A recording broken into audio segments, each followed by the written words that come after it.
Hey, Beth. Hi, Sid. How are you? Good. I hear you're staying strictly well at home. Well, absolutely. We are. I even have my scarf here because when I walk, if I run into a neighbor or something, I'm trying really hard to be Yeah, friendly, but, I'm be not quite as good as you are. When I walk, I don't wear a mask, but I do stay away from people. well, We sure. get out. That's what I mean. Yeah, Being yeah, in the village, we get out more. yeah. It's We're really trying nice. to support the restaurants here that are staying open once a week at least. We go get food from one of the restaurants, doing things So, like that. so important. So Yeah. necessary. So we've been at work. Which has been very interesting to. Whole new way of working. Yeah, you want to talk a little bit about what you've been doing? We've been working, I mostly worked via iPhone, via FaceTime. And then the actors, after we worked, would send me a, video from their iPhone, I'm really pleased with them. They're very wonderful. Then we kind of spliced them together with the different, with each play. Um, so it's been interesting. It's a new way of working. I miss it. It's never moment to moment like you like to work. But I think it nets results and it's what we can do today. Right. So I experimented on Zoom, and which is interesting because here we're having sort of the meeting on Zoom, which is Yeah. what we understand in our psyche right now that Zoom is for. And so I was interested in using it as a forum because it has a camera. So it's like, all right, but Yeah. how do you have dialogue in a world where everyone is isolated? So you came up with a great plan with iPhone, and I tried to do Zoom, which is so in its infancy of something that we could use creatively for some sort of theatrical venue. Right. It just, the technology is not there yet. So I have to apologize. It's really like seeing like an early film, Yeah. early video or something like that. The actors did a fabulous job. They were completely committed. That's And the most exciting thing yeah, about doing this is staying in touch with the actors right. and working creatively with them and finding out how much fabulous talent we have available to Right. us as Here we're in the Hudson Valley. It's just right as we're trying to get going with some live theater here in Saugerties. right. And between the playwrights, the Yes. actors, the producers, we really do have it all here. So Yeah. here we're showing, excuse me, just little snippets from our plays that we hope to produce in October of 2020, should the universe open up in the way that we would anticipate. Right. And even sooner to do the readings if we have that opportunity to Right. just do the table reads. Absolutely. We'll just have to see what viruses and mayors and governors allow. Yeah. Well, and it's our responsibility, as we Yeah. all say. So, What we're hearing. yeah. All right. Well, it was great to see you, Good and I to wish see you. I hope that our audience gets a kick out of the ShoutOut Saugerties, New York. Climbing up the mountain of keeping theater going. Yes. I feel otherwise advised. Yeah. Yep. Okay. Okay, See you great. soon, Bye. Sid.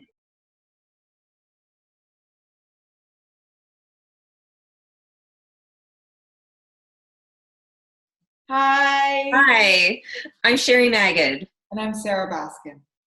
and together we're creating a work called A Poem and a Mistake. I'm the writer. And I am the actor.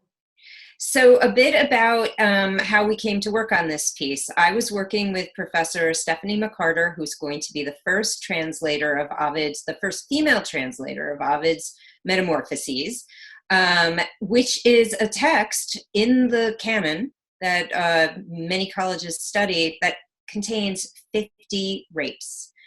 Sarah and I also found a letter written by 4 Columbia students in 2015 to the administration noting the fact that although this was core curriculum and it was required, that none of the professors who were teaching it were equipped to deal with rape in the text.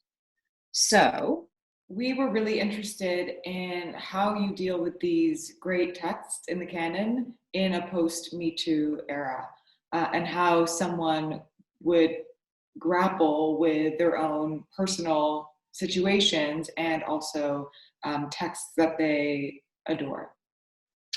So this is a work in progress, and Sarah is going to do an excerpt from the piece in which Marat, the main character, starts to remember things that she would rather forget.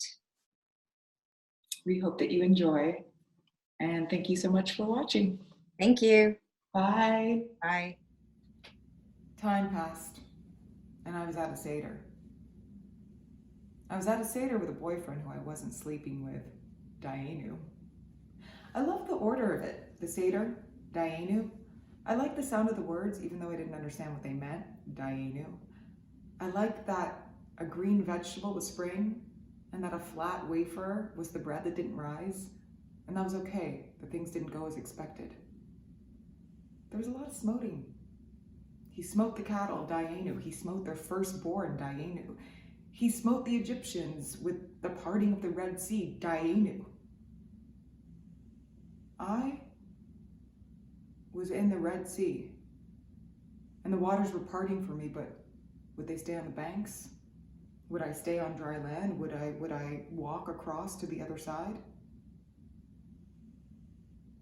If I hadn't gone to the apprenticeship program that summer, it wouldn't have happened to me.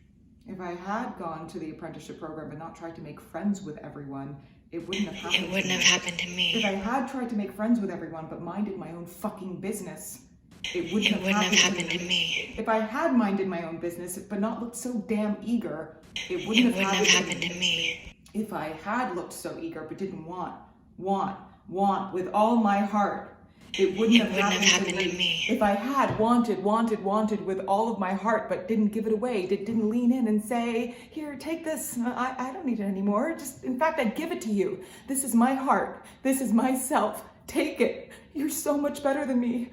I want to be you. I want to live you. I want to be loved by you. Tell me, how is this you? How do I get to be this you? Help me. Teach me. Play me. Play me. It wouldn't have happened to me. It wouldn't have happened to me. It wouldn't have happened to me.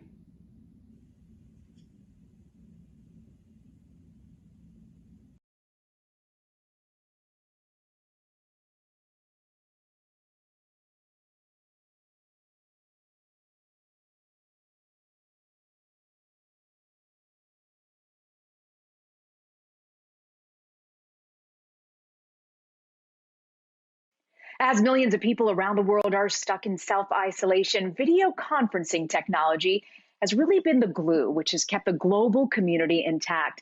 While apps like Zoom have received hundreds of millions of downloads in recent weeks. Oh, yes. Baby, yes. More. Harder. Oh, yes, baby, more. Ruth's not here. She's gone. She's not sleeping. Already. I wanted to show her this article in the Times about me. Did you see it? That was Malcolm. Who's Malcolm? You are so thick. Should I know him? X? Isn't he dead? He's a sculptor. You want to be famous? You take on the name of someone famous already. My artists don't care about fame. Could you take your leg off the table?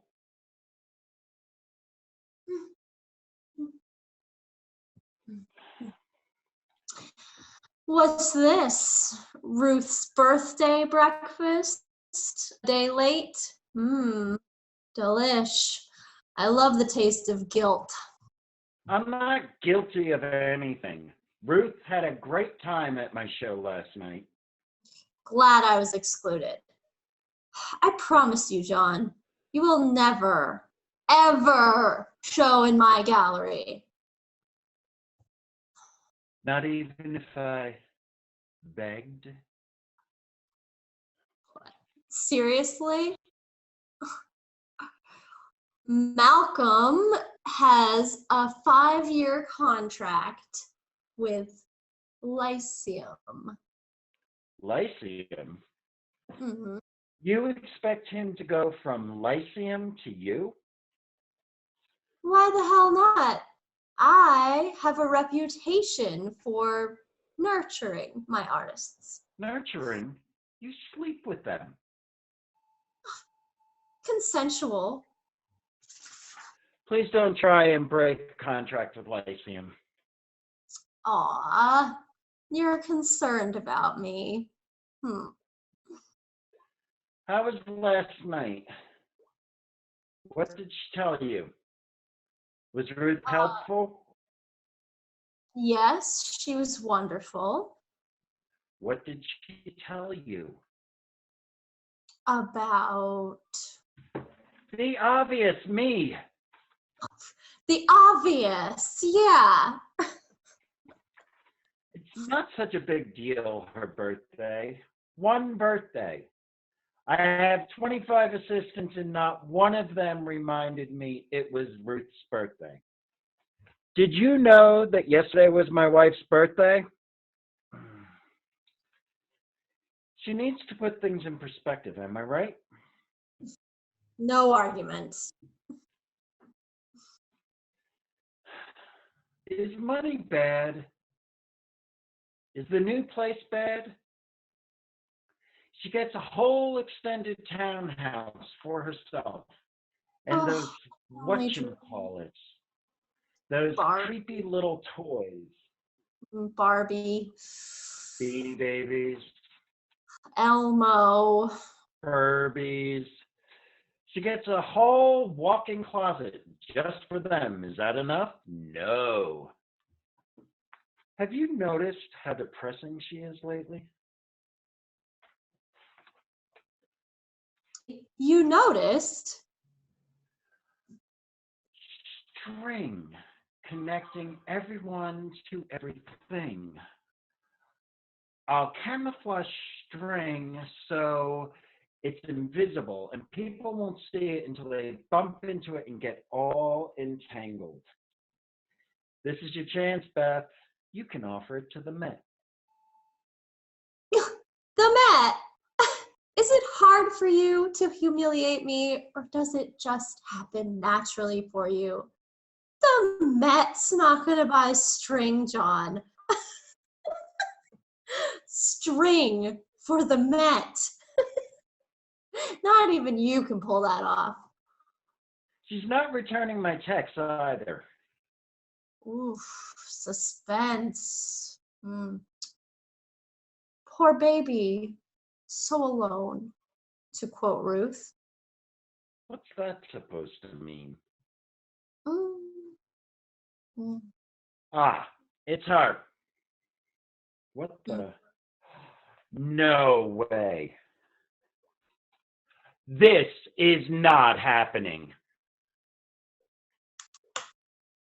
Malcolm? As millions of people around the world are stuck in self-isolation, video conferencing technology has really been the glue, which has kept the global community intact. While apps like Zoom have received hundreds of millions of downloads in recent weeks,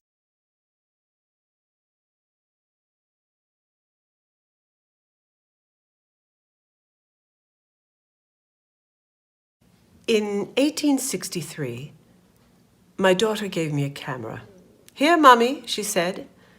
"Don't be sad and forlorn. Today you're 48, which for a lady is close to death. But a camera will amuse you." Amuse me? Keep you alive. Yes, and so it does.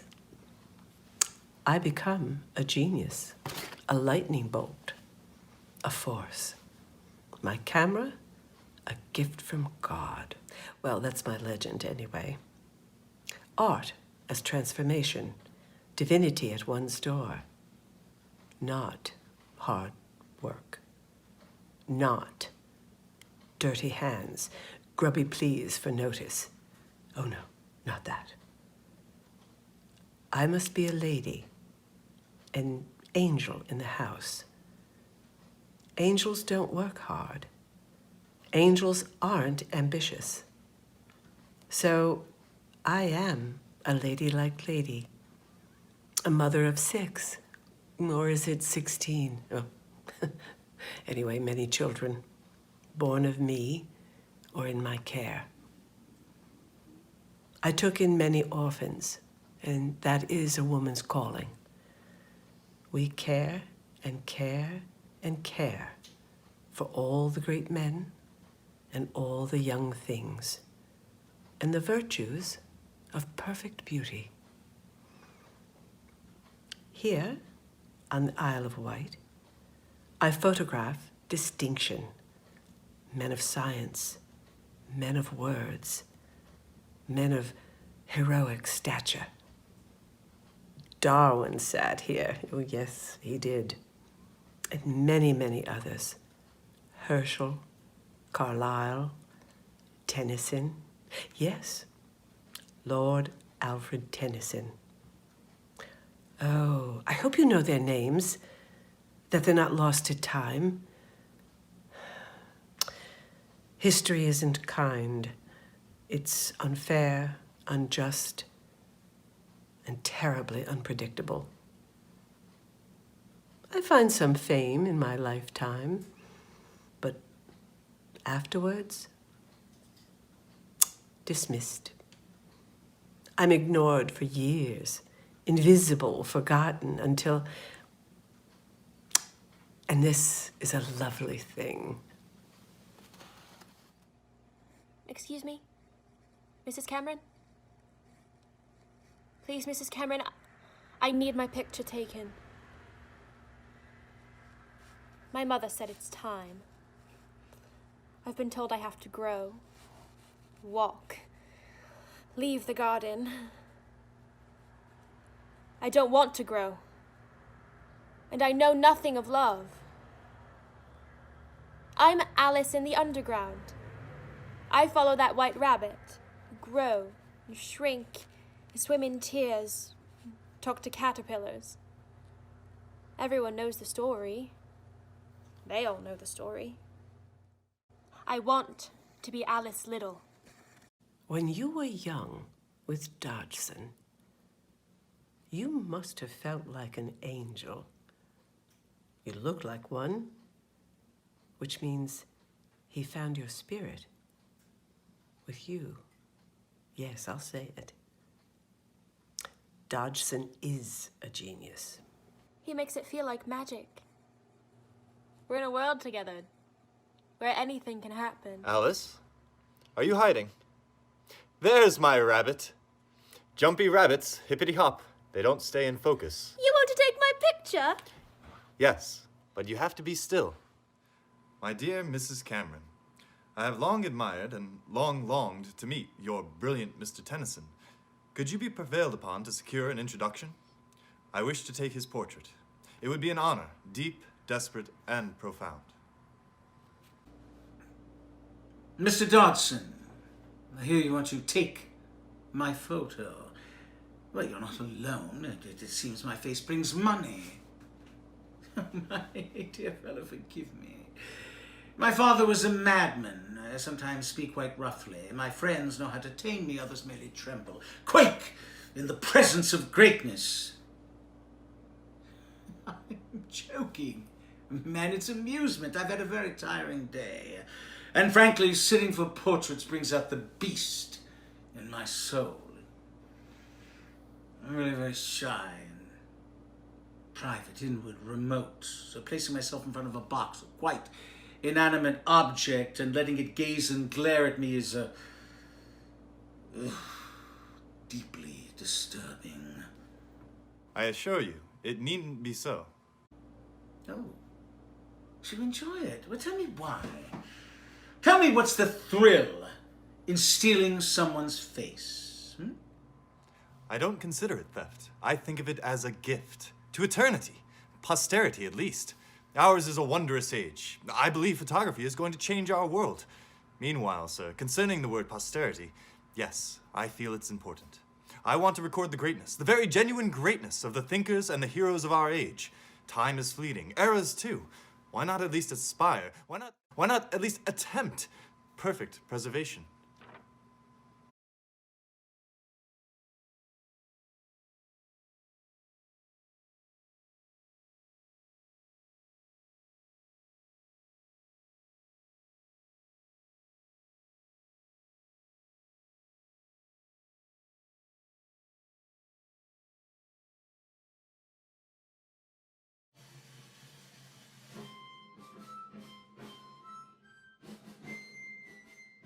Hush now. The general is approaching. He arrives momentarily. Here, at the place where the clearing amidst these firs gives privacy to those who tarry and desire a river view. He is with his fellow conspirator. The two together, finally for the first time. They have plotted with diabolic assiduity a plan to betray West Point to the British and put an end to this 5-year uprising of the American colonies. Yes, they meet for the first time on the very night of the scheme's fruition. All their machinations come down to this. Such are the vicissitudes of war. The night is long, and who knows what the dawn will bring. Yet surely they must be gone by then. Ah, they have arrived.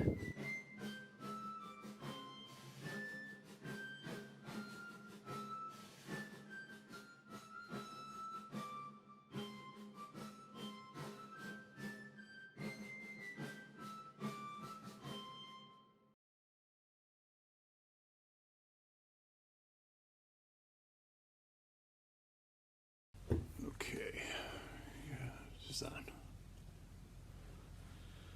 All right, well, my memory ain't quite what it used to be. But then there was the war, the war with Iraq. Made all this art talk a little old hat. But this was the summer before the war, and we was all caught up in our own problems, Me, I was working on it. Making sure the problems didn't get out of control, keeping my eye on the left. At the time, I was part of an organization, just regular people, nice people, who protest and lobby against obscene or anti-American art. We'd keep tabs on the local troublemakers and make trouble whenever they'd have a show, or sometimes we'd go into a community group and let the boys in Albany hear what we had to say. And it gave you a good feeling, I was always patriotic, but when you believe in something and you put yourself on the line, my God, you never let it go, no matter what you see, no matter what they say. But I can tell you what happened, because I saw it. I was there. I saw the whole thing. Of course, everyone has their own versions, but I was there. I heard all this hammering, and when I walked in, they just finished nailing this lady to the cross, just when the fat guy struck the podium 3 times. That's when it all started. All right, well now, let me backtrack. It was a while ago, maybe 10 some odd years ago, when Reagan got this country back on its feet again. Told all them doubting Thomases where to go. Gave us a reason to have pride in the flag. Gave us a faith in the dollar. Now this SNL thing, well, when all the dust settles, what's it going to amount to? Nothing. Nothing but a drop in the bucket. Recession? What's a recession to a man with 2 strong arms, huh? We'll come back twice as hard. Because that's what's more important than the American dream. You see it in the condos, the renovations, all the businesses that was generated in the 80s. Not you had to tell me, because I believe in the US of A. Where do you think I got the patch, huh? World War II, WW2. And I'd do it all over again. I'd give my life. Now we have the new world. Commies. They don't even want to be commies anymore. Now you always have the troublemakers. Every country has them, like the artistes, just when things were starting to turn around.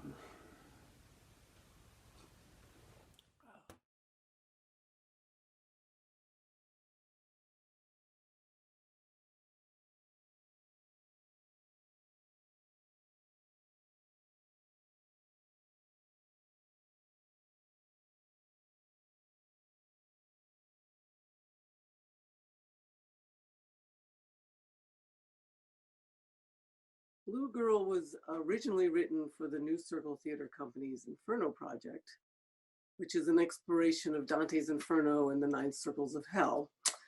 The theme for this spring was heresy, and I heard it read and I realized it really was more about perception and mothers and daughters. And I've always wanted to explore mother-daughter relationship since I'm both a daughter and a mother. It is something very close, maybe too close. And I've had a little fear of going there, but that was the past, given the new norm and what's going on in the world. You know, my little fear seems really, you know, silly and petty. And it's just a wonderful opportunity to hear work read by actors with a director on hand, because it really helps accelerate the play being realized. If there's any future for that. Also, theater by nature is a collaborative art, and that means an audience collaborates as well, which in this new norm is going to be interesting, but I thank you for being a part, and we'll see how this goes and meet the 3 generations of women, Z, Jade, and Louise. I read about this science experiment, that if you were to shoot a proton into a half-silvered mirror, it'll either pass through it or reflect back. So, the hypothesis of universal law is about perception. But I watched closely, and the proton does both. And on the other side of the mirror, there's a scientist staring at us, wondering if the proton is on our side.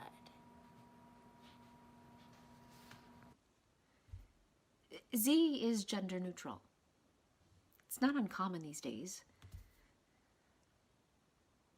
And yes, she is special. Oh God, it's so hard not to be gender binary. Look, my kid is my kid, and I can't do much about it anymore. They will be legal very soon. The big birthday is coming up, and she can make her own decisions legally. Maybe. I think she can. My mother said the only spectrum was our imagination. She said Z was fine. It was me she was disappointed in. It's just that I didn't have the passion like she did. She always said the creative process was solving problems, not causing them. I just wanted to fall in love, get married, have kids, you know, the usual, something I knew nothing about. That, to me, that seemed exotic.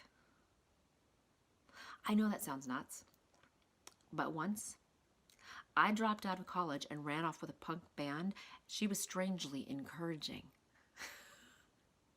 When I told her I was living in a punk squat, she was thrilled. My mother was like the opposite day mother.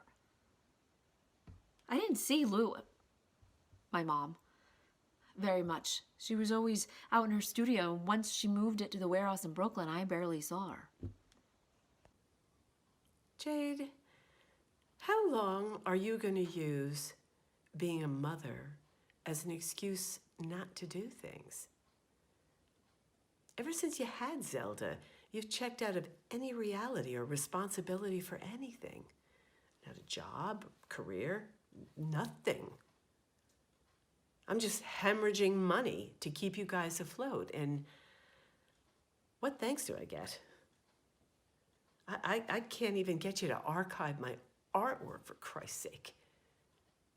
Of course, what would you care about that? It just pays for everything. You're supposed to outlive your parents.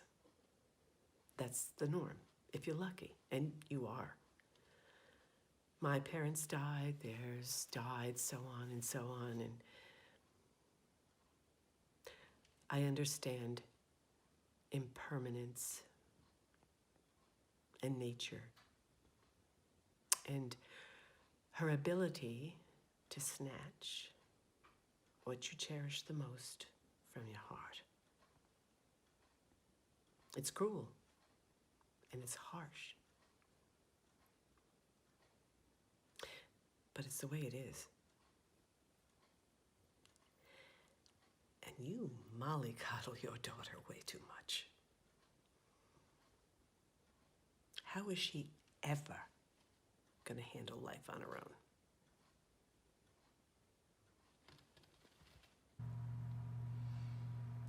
I just don't understand why Jade doesn't get me. My own parents, like the genesis of where I come from. So weird. I guess it's that perception thing. Like the proton randomly doing one thing or another, or both, and somewhere in a parallel universe I'm free. Totally free of gender constraints. My parent of choice watches over me and I'm smiling. I'm smiling because I'm happy. I'm not weighed down by consciousness and the inevitability of death. Free and randomly existing with all the protons in the entire, wide, wonderful universe in motion.